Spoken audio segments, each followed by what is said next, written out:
안녕하십니까. 최근 우리 뉴스의 핵심 인물은 단연코 추미애 법무부 장관입니다. 추 장관은 끊임없이 새로운 뉴스를 만들어낼 뿐만 아니라 자신이 만들어낸 뉴스를 독창적인 아이디어로 보완각색해서 또 다른 뉴스를 만들어가고 있습니다. 다만 그가 쉴 새 없이 만들어내고 있는 뉴스가 우리 국가 사회와 미래를 위해 유익한 것인지 나쁜 영향을 끼치게 될 것인지는 두고 봐야 할 일입니다. 그러나 추미애가 지금 우격다짐으로 취하고 있는 조치들을 매우 걱정스럽게 지켜보고 있는 사람들이 꽤 많을 것으로 생각이 됩니다. 추미애 법무부 장관은 더불어민주당 대표였던 지난 2017년 아들이 군에 복무하고 있을 때 휴가가 끝난 뒤에도 부대로 돌아가지 않아서 문제가 되자 그것을 수습하기 위해 부대에 압력을 넣었을 것 아니냐 하는 의혹이 계속 확산되고 있어서 지금 매우 난처한 입장에 처해 있습니다. 아들 문제는 작년 말 추미애가 법무부 장관 후보로 국회 인사청문회 할 때 자유한국당은 추 후보가 주한미군 카투사로 복무하던 아들의 휴가 미복귀 문제를 수습하기 위해 부대에 외압을 가해 사건을 무마하려 했다는 의혹을 제기함으로써 불거져 나왔습니다. 그리고 자유한국당은 지난 1월 대검찰청에 공무집행 방해죄, 근무기피 목적 위계죄 혐의 등으로 추미애 장관을 고발했고 서울 동부지검이 이 사건을 수사 중에 있습니다. 그런데 추 장관 아들에게 특혜가 있었다는 정황이 담겨있는 동료 사병들 간의 SNS 대화 기록을 검찰이 확보했다는 사실이 알려졌습니다. TV조선에 따르면 추 장관 아들과 함께 미 8군 카투사로 근무한 사병이 검찰에 제출한 SNS 대화 내용이 있습니다. 그 내용을 보면 2017년 6월 25일 오후 9시를 넘긴 시각에 당시 당직 사병이었던 현동환 씨는 추 장관 아들인 A씨의 이름을 거론하면서 거짓 병가를 내서 금요일 복귀를 다음 주 수요일 복귀로 바꿨다. 소름이 돋았다고 했습니다. A씨가 자신의 어머니인 추 장관의 배경을 이용해 군 생활을 편하게 한다는 취지로 우리 엄마도 추미애면 좋겠다고 했습니다. 현 씨는 최근 검찰 조사를 받고 당시 기억을 더듬어 보려고 소셜미디어를 살펴보다가 그때 대화를 발견해서 검찰에 제출한 것으로 알려졌습니다. 그는 검찰 조사에서 주 5일 근무인 카투사 부대 특성상 금요일까지 휴가일 경우 일요일 저녁에는 복귀하는 게 일반적인데 추 장관 아들은 특별한 사유 없이 복귀하지 않았다고 진술한 것으로 알려졌습니다. 그 후 상급부대 영관장교의 지시로 갑자기 휴가 기간이 6월 28일 수요일까지 사흘 늘었다고 주장했습니다. 검찰은 A씨의 휴가 연장을 지시한 대위를 조사 중입니다.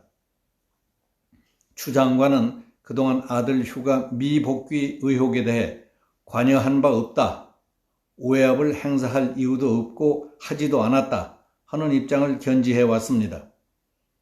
그는 지난 1일 국회 법사위원회에서는 저의 아들 신상 문제가 언론에 미주알 고주알 나갔다. 제가 보호하고 싶은 아들의 신변까지 밝히는데 더는 아들을 건드리지 말았으면 한다. 저는 참지만 저의 아들 같은 경우는 군 복무를 하루도 빠짐없이 했고 한쪽 다리 수술을 했다.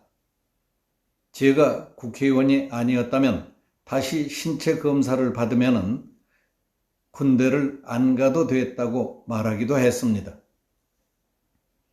추 장관은 내 아이는 군에 하루도 빠짐없이 성실히 복무했다. 아이가 굉장히 많이 화나고 눈물을 흘리고 있다고도 했습니다.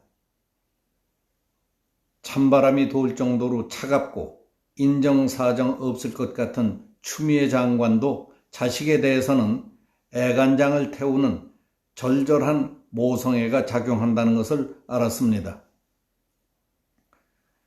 기록에 의하면 북한의 6.25 남침 때 142명의 미군 장성 아들들이 한국 전쟁에 참전해서 그중에 35명이 죽거나 다쳤습니다. 전쟁이 최고조에 달했던 1952년 12월 미국 대통령 당선자인 아이젠하워 장군이 방한해서 벤플리트 미 8군 사령관으로부터 전황을 보고받았습니다. 브리핑이 끝나자 아이젠하워는 느닷없이 질문을 했습니다. 사령관, 내 아들 존 아이젠하워 소령은 지금 어디 있습니까? 대통령 당선자의 질문치고는 너무 사적인 것이었습니다. 존 아이젠하워 소령은 전방 미 3사단 정보처에 근무하고 있습니다. 하고 대답했습니다. 그러자 아이젠하워 장군은 사령관, 내 아들을 후방 부대로 배치시켜 주시오. 참석자들은 깜짝 놀라면서 귀를 의심했습니다. 약간의 침묵이 흐른 뒤 아이젠하워는 또박또박 말했습니다. 내 아들이 전투 중에 전사한다면 슬픈 일이 되겠지만 그것을 가문의 영예로 받아들일 겁니다. 그러나 만약 포로가 된다면 적군은 분명히 미국 대통령의 아들을 가지고 미국과 흥정을 하려 들 것입니다. 그러면 국민들은 대통령의 아들을 구하라고 외치며 정부에 적의 요구를 들어주라는 압력을 가할 것입니다. 나는 그런 사태를 원치 않습니다. 그래서 내 아들이 포로가 되지 않도록 즉시 조치해 주실 것을 요청하는 것입니다. 이 말을 듣고 벤플리트가 즉각 조치하겠습니다, 카카. 우렁찬 목소리와 함께 장내에는 참석자들의 탄성과 박수 소리가 울려 퍼졌습니다. 제임스 벤플리트 장군이 미 8군 사령관으로 있을 때 그의 아들 짐 벤플리트는 공군 중위로 한국전쟁에 참전했다가 실종됐습니다. 1952년 4월 4일 아침 벤플리트 장군은 미 5공군 사령관으로부터 아들이 실종돼 지금 수색 작업을 벌이고 있다는 보고를 받았습니다. 그는 묵묵히 듣고 있다가 담담하게 지시했습니다. 짐 벤플리트 중위에 대한 수색 작업을 즉시 중단하시오. 적지에서의 수색 작업이라는 것은 무모하다. 그러니까 아버지가 아들의 구출 작전을 중지시킨 비정한 일이었습니다. 그렇다면 그들이 우리보다 어리석고 덜 떨어진 부모들이기 때문에 그랬을까요?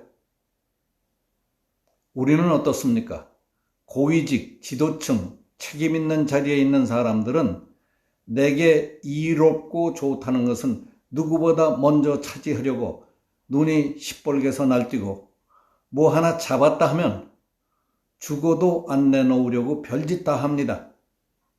그리고 나라가 위태롭거나 어려워지면 남들이야 어떻게 되든 나라가 망하든 나만 빠져나갈 국리, 나만 살 국리만 하는 쓰레기 천재 아닙니까? 그런 자들이 남 앞에 서서 정치를 하겠다고 날치고 거들먹대며 사회 통합이 어쩌니 국론 분열이 어쩌니 하는 꼴을 보면 가소롭게 보일 때가 많습니다. 불과 몇 년 동안에 집이 몇 채라느니 재산이 몇 억이 늘었다느니 하는 소리를 들으면 기분이 어떠십니까? 대단한 성취감으로 자랑스럽게만 느껴지십니까? 지금 당신들이 하는 짓이 부끄럽지 않습니까? 오늘 여기서 마치겠습니다. 감사합니다.